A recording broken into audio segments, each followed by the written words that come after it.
नमस्ते। आज हम लोग पढ़ेंगे NCERT history class 6 chapter number 7। Ashok एक अनोखा सम्राट जिसने युद्ध का त्याग किया। तो इसमें हम लोग अशोक के बारे में पढ़ने वाले हैं और इस चैप्टर में हम लोग क्या पढ़ने वाले हैं ये देखते हैं। साम्राज्य, राज्य, मौर्य साम्राज्य, सिकंदर विश्व विजेता, चंद्रगुप्त मौर्य, इन सभी के बारे में हम लोग इस चैप्टर में पढ़ने वाले हैं। तो चलिए चैप्टर को स्टार्ट करते हैं। सबसे पहले राज्य, एक क्षेत्र जिसमें लोग एवं राजा रह रहे हों। एक ऐसा क्षेत्र जिसमें लोग और राजा रह रहे हों उसे राज्य कहते हैं।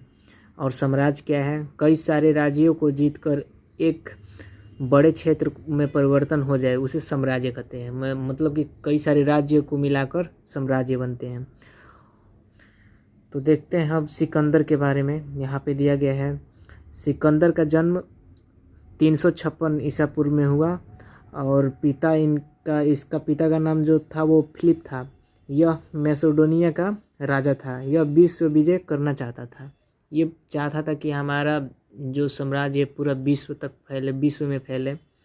चलिए सिकंदर के बारे में पढ़ते हैं। जब सिकंदर पहली बार जब भारत आया तो सिकंदर जब भारत आया, सिकंदर छोटे से साम्राज्य को जीतकर अपना साम्राज्य पूरे विश्व में फैलाना चाहता था।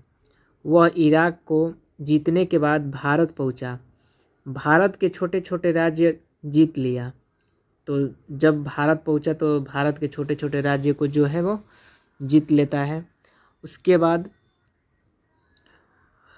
उसके बाद उत्तर पश्चिम में पहुंचता है। उस समय वहाँ का राजा पोरस थे। तो उत्तर पश्चिम में जो पहुँचता है तो उस समय भारत के राजा जो थे वो उत्तर पश्चिम के राजा जो थे भारत में वो राजा पोरस थे। सिकंदर भारत पर आक्रमण करने के लिए तैयार हुआ, तभी जोर से बारिश और आंधी आ गई। राजा पोरस समझे कि सिकंदर बारिश में हमला नहीं करेगा, लेकिन यह राजा पोरस की भूल थी। तो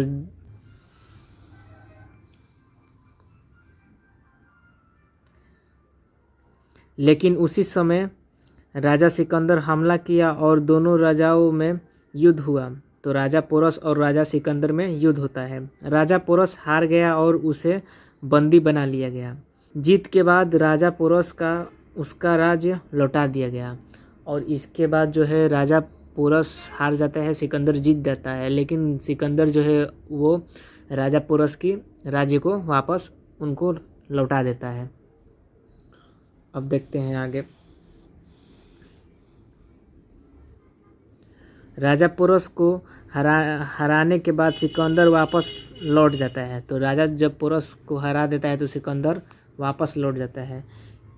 इराक बेबीलोन में इसकी मृत्यु हो जाती है। तो राजा सिकंदर जो है वो भारत लौट जाता है भारत से। तो लौटते समय इराक में जो बेबीलोन है वहाँ पे उसकी मृत्यु हो जाती है। अब देखिए सिकंदर के आक्रमण के प्रभाव। जब सिकंदर हमला किया भारत पे तो क्या प्रभाव पड़ा? यूरोप से भारत तक का मार्ग मिला। जल मार्ग एवं स्थल मार्ग दोनों मार्ग व्यापार के लिए अच्छे हुए। अब देखते हैं नंदवंश। नंदवंश से मौर्य वंश स्थापना की कहानी। राजा पोरस के साम्राज्य के बाद का क्षेत्र नंदवंश के शासक धनानंद का था। एक समय धनानंद ने एक अनुष्ठान की जिसमें साम्राज्य के सारे लोगों को बुलाया। इसी में कौटिल्य, चाणक्य एक ब्राह्मण थे, इनको भी बुलाया गया। लेकिन कुछ कारण वश धनानंद चाणक्य को अपमानित किया और जिसके कारण चाणक्य ने धनानंद को पराजित एवं उसका साम्राज्य को खत्म करने की प्रतिज्ञा ली। रास्ते में एक बालक दिखाई दिया जो एक राजकीलम खेल रहा था। तो चाणक्य ने उस बालक को उसकी माँ से मांग लिया और उसको लेकर तक्षशिला गए। वहाँ उस बालक को ज्ञान, वेद और युद्ध लड़ने की सारी ज्ञान थी। अब युद्ध के लिए एक सेना की आवश्यकता थी। तक्षशिला के आसपास से कुछ व्यक्ति को सेना के लिए तैयार किया गया। उसके बाद तक्षशिला के आसपास राज्य पर आक्रमण किया और विजय पाया।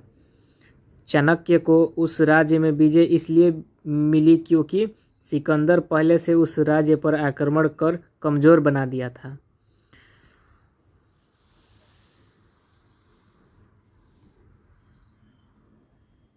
जीत के बाद चंद्रगुप्त मौर्य ने मगध पर हमला करने की सोची, लेकिन कौटिल्य ने रोका क्योंकि वह जानता था कि धनानंद काफ़ी शक्तिशाली है।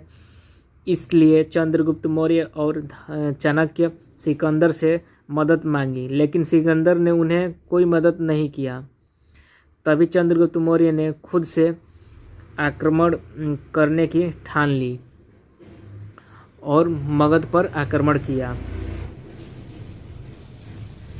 तो मगध पर आक्रमण कर देता है चाणक्य। धनानंद को हराकर विजय प्राप्त की।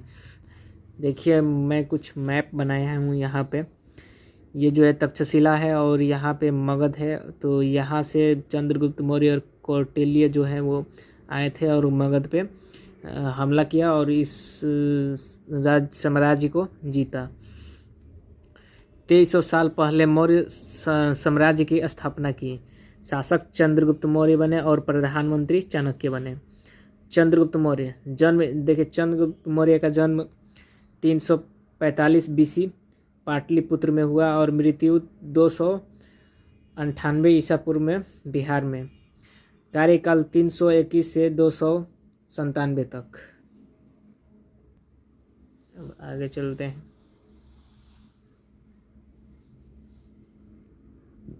सेल्यूकस के साथ युद्ध 305 ईसा पूर्व। तक्षशिला के पास राज्य पर सिकंदर के सेनापति सेल्यूकस का शासन था। सेल्यूकस ने मौर्य साम्राज्य पर आक्रमण कर दिया और सेल्यूकस एवं मौर्य साम्राज्य के बीच युद्ध हुआ। सेल्यूकस पराजित हुआ। सेल्यूकस हारने के बाद अपना राज्य लौटा देता है और अपनी बेटी हेलेना का विवाह चंद्रगुप्त मौर्य के साथ करवा देता है। अब देखिए मेगास्थनीज सेल्यूकस का राजदूत था। सेल्यूकस ने मेगास्थनीज को चंद्रगुप्त मौर्य के दरबार में भेजा। मेगास्थनीज ने साम्राज्य की अच्छे से भ्रमण एवं आर्थिक, राजनीतिक एवं सामाजिक रूप से सारी गतिविधियां को लिखा। तो मेगास्थनीज ने एक पुस्तक लिखा जिसका नाम था इंडिका। तो इंडिका कौन लिखा? मेगास्थनीज। मेगास्थनीज ने इंडिका पुस्तक लिखा। अब यहाँ पे देखिए मौर्य साम्राज्य का जो विस्तार है। उत्तर पश्चिम में काबुल, कंधार, पूर्व में बंगाल, दक्षिण में मैसूर। ये मौर्य साम्राज्य का विस्तार है। अब देखते हैं कर न्याय उचित था। उपज का 1/6 भाग। सैन्य व्यवस्था 60,000 पैदल सैनिक, 30,000 घुड़सवार, 9,000 हाथी, 2,000 रथ। राजा बिंबिसार 298 से 273 ईसा पूर्व तक। बिंबिसार का शासनकाल 25 वर्षों तक चला। यह मौर्य साम्राज्य का द्वितीय शासक था। और उसके बाद अशोक सम्राट 273 से 232 ईसा पूर्व। अशोक मौर्य वंश के सबसे प्रसिद्ध शासक थे।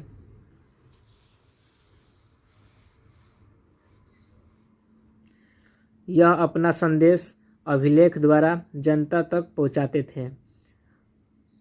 अशोक का अभिलेख ज़्यादातर प्राकृत भाषा में ब्राह्मी लिपि में है।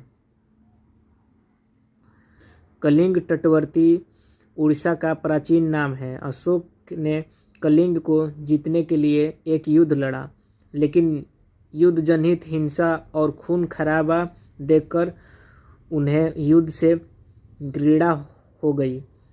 उन्होंने निर्णय किया कि वे भविष्य में कभी भी युद्ध नहीं करेंगे। अब देखते हैं अशोक का धम्म। यहाँ पर धम्म लिखा गया है। धम्म का मतलब धर्म होता है। अहिंसा के मार्ग पर चलना चाहिए। जीव जंतुओं की हत्या नहीं करनी चाहिए। माता पिता के आज्ञा का पालन करना चाहिए। अपने गुरु का सम्मान करना चाहिए। स्वामी अपने दासों के साथ अच्छा व्यवहार करे। सभी धर्मों का आदर करना चाहिए। धर्म के प्रचार के लिए अपनाए गए उपाय। यात्रा के दौरान प्रचार करते थे। बोध गया, लुम्बिनी, सारनाथ इत्यादि स्थान पर गए। अभिलेख, शिलालेख द्वारा प्रचार किया।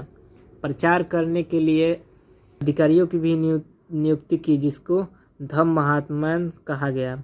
अपने पुत्र एवं पुत्री को प्रचार के लिए श्रीलंका भेजे। मौर्य कला तथा स्थापत्य कला। पत्थर के स्तंभ।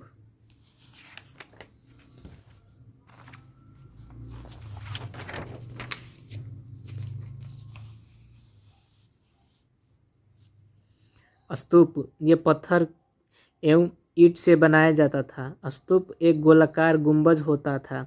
इसमें भगवान बुद्ध की अवशेषों को रखा जाता था। मौर्य प्रशासन। केंद्रीय प्रशासन, राजा और उसके मंत्री। प्रांतीय और स्थानीय प्रशासन। तो अब देखते हैं मौर्य साम्राज्य का अंत कैसे हुआ।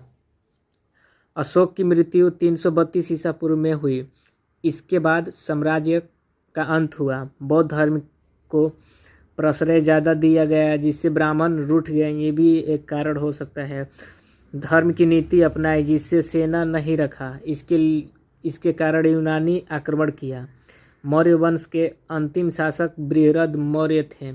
इनकी हत्या इन्हीं के सेनापति पुष्यमित्र ने कर दी और सुन वंश की स्थापना की। तो ये सब थे कारण मौर्य वंश के अंत के।